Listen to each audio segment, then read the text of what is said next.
คำเตือนวิดีโอนี้เหมาะสำหรับเด็กน้อยที่มีอายุ 13 ปีขึ้นไปอาจมีภาพเสียงหรือเนื้อหาที่บ่เหมาะสมกับเด็กน้อยที่อายุต่ำกว่า 13 ปี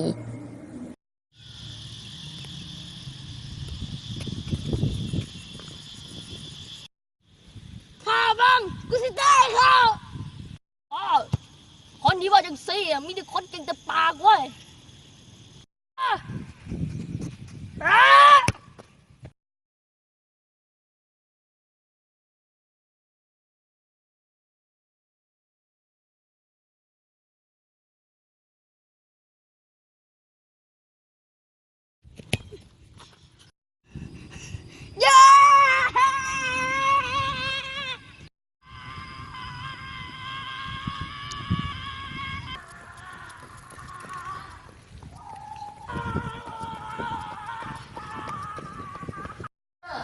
หลังจากนี้มัน5 บวก 6ออกไปเท่าไหร่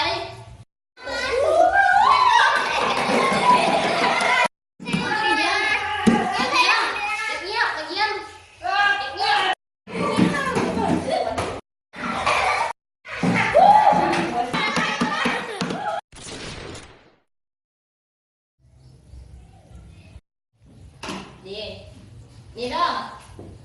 5 บวก 6ออกไปเท่าไหร่นี่แม่นความรู้สึกของเจ้าในเวลาอาจารย์เข้าห้องเรียน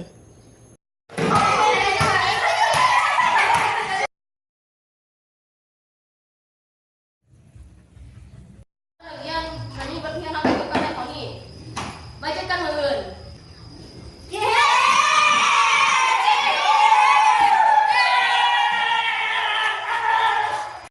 นี่เป็นความรู้สึกของเจ้าในเวลาอาจารย์ใส่เวียกบ้าน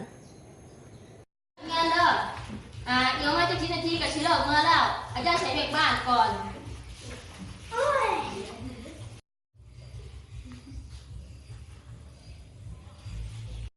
อาจารย์เบรกบ้านอาจารย์นี่เป็นความรู้สึกของเจ้าในเวลาอาจารย์บอกให้ออกไปเก็บขี้เหงื่อกับอาจารย์บอกว่าเลิกเมื่อเอาเดี๋ยวนี้ทุกคนเราออกไปขี้เหงื่อเด้อไปเห็นกิจกรรมข้างนอก